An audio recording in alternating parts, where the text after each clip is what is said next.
Bienvenidas, mentes curiosas. ¿Conocéis la historia de Marilyn Vos-Savant, la mujer más inteligente del mundo, y el acertijo con el que humilló a 1000 matemáticos?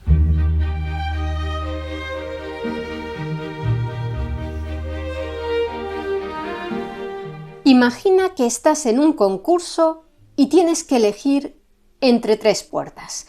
Detrás de una de ellas hay un coche, que es el regalo que quieres ganar, y detrás de las otras 2 hay cabras. Escoges una puerta, digamos la número 1, y el presentador, que sabe lo que hay detrás de cada puerta, abre otra, por ejemplo, la número 3. Ahora sabemos que tras esa puerta había una simpática cabra. Entonces el presentador te pregunta: ¿quieres cambiar la puerta que elegiste al principio y quedarte con la número 2? ¿Qué responderíais vosotros si estuvierais en los zapatos del concursante? ¿Creéis que es mejor cambiar de puerta o quedaros con la que elegisteis al principio? La mujer que ostenta el récord Guinness por el cociente intelectual más alto que se haya registrado nunca, la estadounidense Marilyn Vos-Savant, tuvo muy clara la respuesta al problema. Sí, deberías cambiar. La primera puerta tiene una probabilidad de 1/3 de ganar, pero la segunda puerta tiene una probabilidad de 2/3. ¿Es lo que vosotros habíais pensado? ¿O por el contrario, creéis que eso va contra el sentido común porque, al haber 2 opciones, las probabilidades deberían repartirse equitativamente al 50%? Ya nos contaréis abajo en los comentarios. Una curiosidad, este acertijo se conoce como problema de Monty Hall. ¿Por qué? Es en honor al carismático presentador del programa estadounidense Let's Make a Deal, hagamos un trato, quien durante décadas puso a prueba a los concursantes con cajas y puertas que ocultaban premios buenos y premios malos. Vamos, bastante parecido al antiguo concurso 1, 2, 3 en España. Para quienes creéis que seguís teniendo un 50% de posibilidades de ganar el coche si os quedáis con la puerta elegida al principio, la número 1, os diremos que estáis de acuerdo con los 1000 académicos e intelectuales que criticaron a la mujer más inteligente del planeta por su respuesta. Se lió una buena. Y en nuestro vídeo de hoy vamos a aclarar quién tenía razón. Aunque antes de eso vamos a conocer un poco mejor a Marilyn Vos-Savant. Esta mujer nació con el nombre de Marilyn Mack el 11 de agosto de 1946 en San Luis, Missouri. Proviene de una familia de inmigrantes trabajadores. Sus padres, Joseph Mack, de ascendencia alemana y checa, y Marina Vos-Savant, de origen italiano, regentaban diversos negocios, incluido un bar y asador y una tienda. El destino marcó el camino de la niña desde la cuna a través de su linaje materno. El apellido de su madre, Vos-Savant, que Marilyn adoptaría más tarde profesionalmente, significa literalmente del sabio o del erudito en una derivación francesa. Ella misma defendería que las mujeres deben conservar sus apellidos de soltera y transmitirlos a sus hijas, una postura progresista que ya adelantaba su carácter independiente. Aunque sus padres enseguida fueron conscientes de sus excepcionales capacidades, optaron por ocultarlas porque no querían que nadie tratara a su hija como un fenómeno de circo. Según la propia Marilyn comentó en entrevistas posteriores, nadie me prestaba mucha atención, principalmente porque era una chica, y es algo que acepté. Esta invisibilidad durante su infancia le permitió desarrollar su intelecto sin la presión de los focos. Devoró la enciclopedia británica completa antes de haber cumplido los 10 años, y memorizó libros enteros. La leyenda de la inteligencia de Marilyn Vos-Savant se basa en 2 pruebas que le realizaron y cuyos resultados desafiaron las escalas convencionales. Con 10 años se sometió a la segunda revisión de la escala Stanford-Binet, un test estándar de la época, y años más tarde, ya de adulta, al megatest de Heflin, diseñado para discriminar en los rangos más altos de la inteligencia humana. El resultado del Stanford-Binet fue asombroso. La niña, como hemos dicho, a sus 10 años, demostró una edad mental de casi 23 años. Bajo la fórmula de cociente intelectual, conocido de manera abreviada como CI, usada en aquel entonces, edad mental dividida entre edad cronológica multiplicada por 100, su puntuación se calculó, porque en realidad el test no estaba diseñado para medir un CI superior a 170, en un vertiginoso 228. Para poner esta cifra en contexto, un CI de 100 es el promedio absoluto. Un CI de 140 marca el umbral de la genialidad en muchas escalas. Los cocientes de figuras históricas como Albert Einstein o Stephen Hawking, aunque ellos nunca se sometieron a estos tests, suelen estimarse en el rango de 160. La puntuación de Marilyn la situaba teóricamente muy por encima, una rareza estadística que ocurre una vez entre miles de millones. Aunque los psicometristas modernos debaten la validez de comparar puntuaciones de edad mental con las desviaciones estándar actuales, el impacto cultural de ese número, 228, fue innegable. Marilyn no siguió el camino esperado de una niña prodigio. No ingresó en Harvard a los 12 años ni se encerró en un laboratorio de física teórica. Se casó muy joven, con 16 años, como habían hecho antes que ella su madre y su abuela, y tuvo 2 hijos en su primer matrimonio, que duró una década. Durante ese tiempo asistió al Merrimack Community College y luego estudió filosofía en la Universidad de Washington en San Luis, pero abandonó los estudios formales después de 2 años para ayudar en el negocio de inversiones de su familia. Su objetivo era lograr la independencia financiera para poder dedicarse a su verdadera pasión, la escritura. Durante años escribió bajo seudónimo, publicando sátiras políticas y relatos cortos, mientras su intelecto permanecía como un secreto familiar. Todo cambió en 1985. El libro Guinness de los Récords, en su búsqueda de extremos humanos verificables, accedió a sus puntuaciones a través de la Mega Society, un grupo de alto CI. Guinness la coronó oficialmente como la persona con el cociente intelectual más alto del mundo entre 1985 y 1989. Tras esa fecha, la categoría fue eliminada al considerarse que los tests de inteligencia no eran lo suficientemente precisos en niveles tan extremos, dejando a Marilyn sin sucesor y, por tanto, invicta. El caso es que la fama de Savant fue instantánea. Se mudó a Nueva York y en 1987 se casó en segundas nupcias con el Dr. Robert Jarvik, inventor del corazón artificial Jarvik 7, quien falleció en mayo de 2025. Savant y Jarvik formaron una de las parejas intelectuales más famosas de la época. Marilyn se convertiría en la directora financiera de la compañía Jarvik Hard Inc., demostrando que su inteligencia no era solo teórica o literaria, sino que sabía aplicarla a la gestión empresarial de alta tecnología médica. Pero volvamos atrás, a los años 80, porque fue entonces cuando Boss Savant recibió una oferta laboral que cambiaría su vida.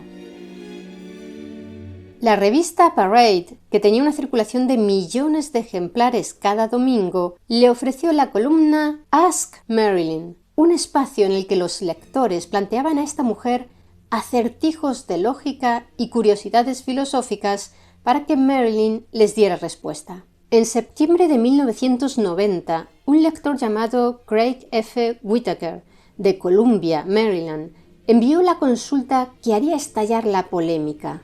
Ya sabéis, la de las 3 puertas, el coche y las 2 cabras. Como os hemos contado al principio en su respuesta, Marilyn Boss Savant aseguró que la mejor opción era cambiar de puerta, porque con la número 1, con la que te habías quedado al principio, antes de que el presentador abriera la tercera y desvelara que allí había una cabra, tenías una probabilidad de ganar de 1/3, un 33,3%, mientras que si cambiabas a la puerta número 2, tu probabilidad subía a 2/3, al 66,6%. La reacción pública a la respuesta de Boss Savant fue visceral. La revista Parade recibió unas 10.000 cartas en respuesta a esa columna. En la inmensa mayoría de ellas, los lectores disentían de la solución de Boss Savant. Y es más, cerca de 1.000 de esas cartas provenían de la comunidad científica estadounidense, personas con doctorados y ocupando puestos en departamentos de matemáticas y física de universidades prestigiosas. Lo peor es que no debatían la conclusión de Boss Savant desde la argumentación respetuosa, sino que perdieron totalmente la compostura. Para intentar entenderlo, debemos saber que por entonces la autoridad intelectual de la época residía de forma indiscutible en las universidades e instituciones de investigación. En ese contexto de jerarquías rígidas, Boss Savant, para aquellos matemáticos, doctores en estadística y científicos, no solo era alguien sin estudios matemáticos, es que además era mujer, lo que provocó una de las explosiones de soberbia académica y sexismo más documentadas de la historia moderna.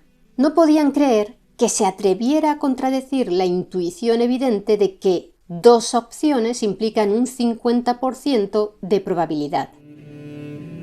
En realidad, el enigma propuesto no era nuevo, tenía antecedentes en la paradoja de los 3 prisioneros de 1959 o la caja de Bertrand del siglo XIX, que ya circulaban en la literatura especializada.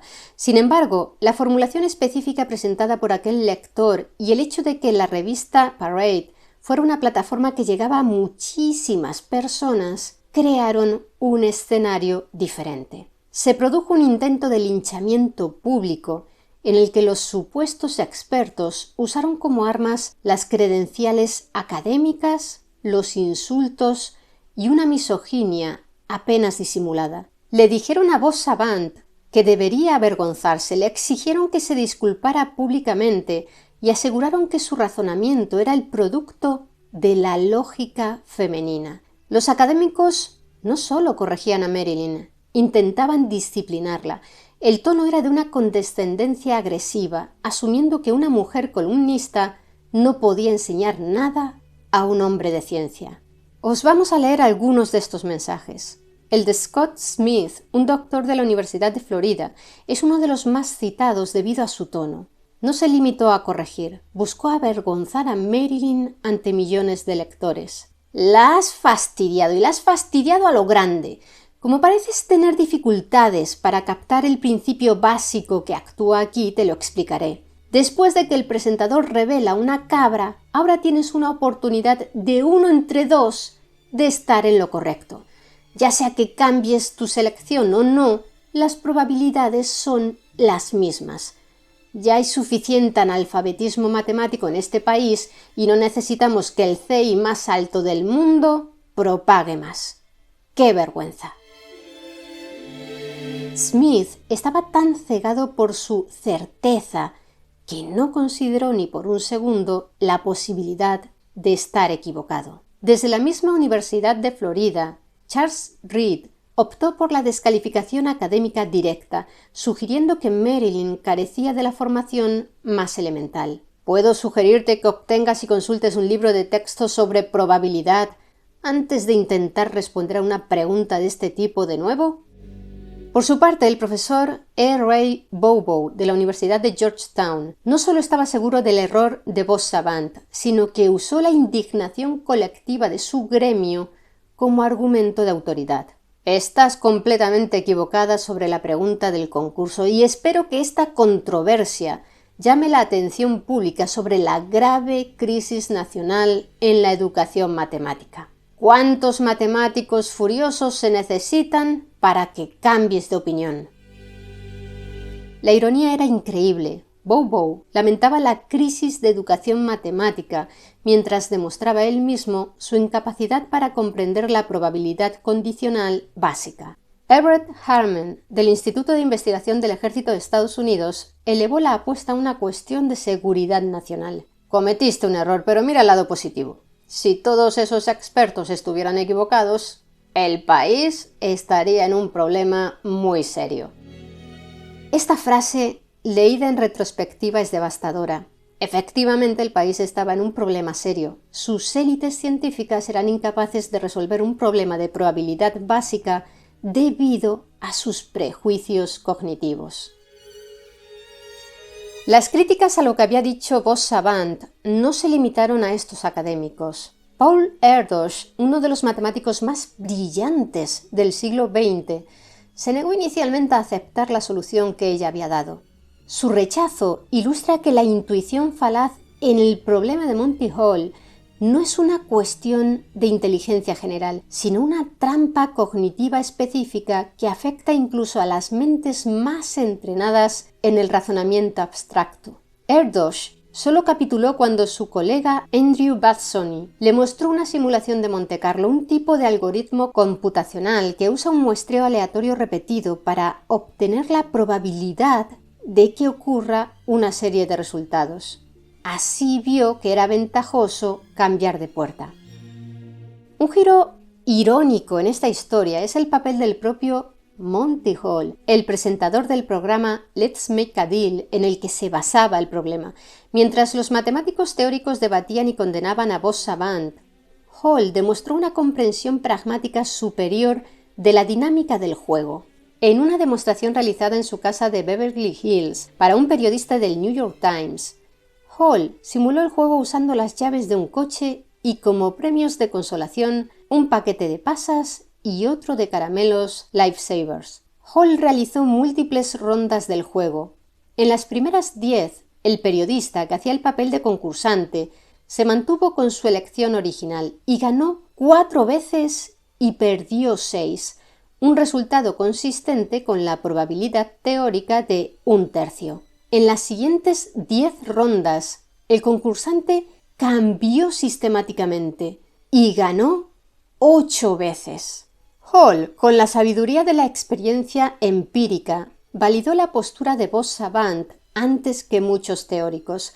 Sin embargo, también señaló una distinción crucial que a menudo se pierde en la abstracción matemática. En el programa de televisión real, él no estaba obligado a seguir reglas rígidas.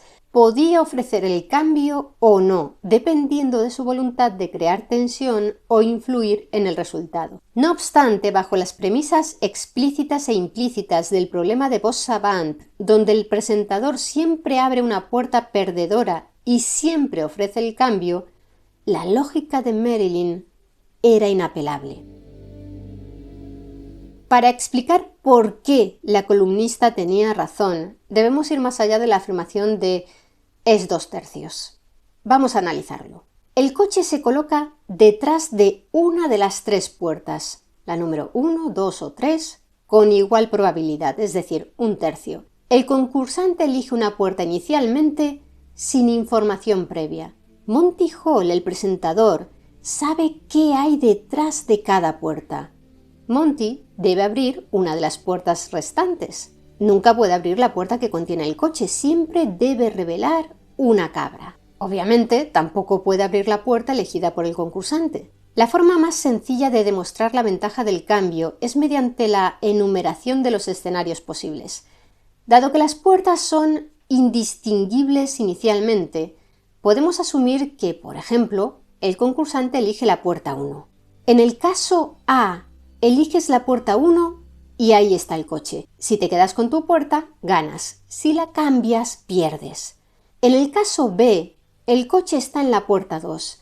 El presentador abre la puerta 3. Si te quedas con tu puerta 1, pierdes. Si cambias, ganas. En el caso C, el coche está en la puerta 3 y el presentador abre la puerta 2, donde hay una cabra. Si te quedas con tu puerta 1, pierdes. Si cambias, ganas. Este análisis revela un hecho fundamental. El resultado de la estrategia de cambiar es siempre el inverso del resultado de la elección inicial. Si elegiste el coche al principio, algo que sucede en 1 de cada 3 casos, al cambiar perderás. Si elegiste una cabra inicialmente, eso ocurre en 2 de cada 3 casos, al cambiar ganarás, porque el presentador ha eliminado la otra cabra de la ecuación. Por lo tanto, la estrategia de cambiar transforma la probabilidad de elegir una cabra al principio, que es alta 2/3, en la probabilidad de ganar el coche. La estrategia quedarte con tu puerta te ancla la probabilidad de elegir el coche al principio, que es baja, 1/3. Si aún no lo habéis entendido del todo, y no os preocupéis si es así, porque a muchos académicos les costó, para intentar verlo mejor, vamos a exagerar la propuesta de Savant. Imaginad un concurso que no tiene 3 puertas, sino 1000, y tras una de ellas está el coche. Tú eliges la puerta 1. ¿Cuál es tu probabilidad de haber acertado? Un 0,1%, una entre 1000. ¿Y cuál es la probabilidad de que el coche esté en cualquier otra puerta? Eso es, un 99,9%. 999 entre 1000. Monty Hall, con gran esfuerzo y sabiendo lo que esconde cada puerta, abre 998 de las otras puertas, y tras todas ellas había cabras. Deja cerrada solo la puerta 777. En este punto te hacen la pregunta de si te quedas con la tuya o cambias. ¿Crees que tuviste la suerte, el casi milagro, de elegir el coche en tu primer intento cuando las probabilidades eran una entre 1000? ¿O es más probable que el coche estuviera en el enorme grupo de las otras y que la puerta 777 sea la única superviviente de ese grupo mayoritario? La puerta 777 no es una puerta individual, es la heredera de la probabilidad combinada de las 999 puertas originales. Al cambiar, no estás apostando por una puerta, estás apostando contra tu suerte inicial, y esa es una acción sabia a nivel estadístico. Por poner otro ejemplo gráfico, es como si tuvieras que apostar a ciegas en un combate de boxeo. Si no sabes absolutamente nada acerca de quiénes van a pelear, tienes las mismas posibilidades de acertar apostando por un boxeador que por el otro. Pero, ¿y si te informan de que uno de ellos ha disputado 20 combates y los ha ganado todos, mientras que el otro va a debutar en esta pelea? ¿No apostarías por el primero? Claro, tus probabilidades de ganar la apuesta se han multiplicado gracias a esos datos, aunque existe la posibilidad de que el debutante dé la sorpresa y derrote al veterano. Las estadísticas apuntan claramente a lo contrario. Existen demostraciones matemáticas formales como el teorema de Bayes que confirman esto con fórmulas complejas, pero la lógica que acabamos de ver es exactamente la misma. La nueva información cambia las probabilidades. No hace falta ser un genio de las matemáticas para llegar a esa conclusión. Solo hace falta mirar el problema desde la perspectiva correcta, como hizo Marilyn. Volviendo a las críticas que se lanzaron contra ella tras responder al acertijo que le envió aquel lector, ¿por qué tantos fallaron a la hora de resolver el problema? El problema de Monty Hall es, en palabras del psicólogo cognitivo Massimo Piattelli Palmarini, una ilusión cognitiva. Al igual que una ilusión óptica engaña al ojo sin importar cuánto sepamos sobre óptica, esta ilusión engaña al cerebro probabilístico. El cerebro nos engaña porque juzga la situación como si fuera una fotografía en lugar de una película. Cuando Monty abre una puerta, tu cerebro toma una foto instantánea. Ve 2 puertas cerradas y piensa, 2 opciones, 50% para cada una. Es lo que llamamos la trampa de la equiprobabilidad. Pero si rebobinas la película, ves que las puertas no son iguales. Una puerta fue elegida al azar por ti, y la otra es la superviviente de un filtro intencional llevado a cabo por Monty. Al hacer borrón y cuenta nueva, tu cerebro borra esa información vital y comete el error. La acción de Monty parece aleatoria, pero es altamente determinista y dependiente de la ubicación oculta del premio. La mayoría de los críticos de Boss Savant asumieron implícitamente la independencia de los eventos. Argumentaban, el coche ya está colocado, abrir una puerta no mueve el coche, por tanto, la probabilidad de mi puerta no cambia. Esta afirmación es técnicamente cierta. La probabilidad absoluta de que el coche esté en la puerta 1 sigue siendo de 1/3, pero fallan al no actualizar la probabilidad de la otra puerta. Confunden la probabilidad a priori con la probabilidad a posteriori. Como se señala en la investigación psicológica, es profundamente contraintuitivo aceptar que una acción externa, Monty abriendo una puerta, pueda aportar información sobre una puerta cerrada sin tocarla. Sin embargo, Monty nos da información negativa. Nos dice dónde no está el coche, y esa información es valiosa solo si estamos dispuestos a abandonar nuestra elección inicial. Más allá de las matemáticas, hay factores emocionales que atan a los jugadores a su puerta original. El efecto dotación es un sesgo cognitivo que hace que valoremos más lo que ya poseemos, la puerta elegida, que lo que podríamos obtener. Además, la aversión al arrepentimiento, que es otro sesgo psicológico, juega un papel crucial. El dolor psicológico de cambiar de puerta y descubrir que la primera era la correcta es mucho mayor que el dolor de quedarse y perder. La gente prefiere perder por omisión, por no actuar, que por comisión, actuar y fallar. Esta asimetría emocional refuerza el sesgo cognitivo de quedarse es más seguro. La historia del problema de Monty Hall y Marilyn Vos Savant es mucho más que una curiosidad matemática. Es una advertencia porque nos enseña que la inteligencia humana, por brillante que sea, es susceptible de sufrir ilusiones cognitivas profundas. Lo que le sucedió a Vos Savant no solo nos enseña matemáticas, sino pensamiento crítico, a que deberíamos desconfiar de la primera impresión. Así que la próxima vez que os enfrentéis a una decisión donde vuestra intuición os grite que no hay diferencia, recordad a Marilyn Vos Savant, recordad a las cabras y que a veces la puerta que nadie quiere abrir es la que esconde el premio.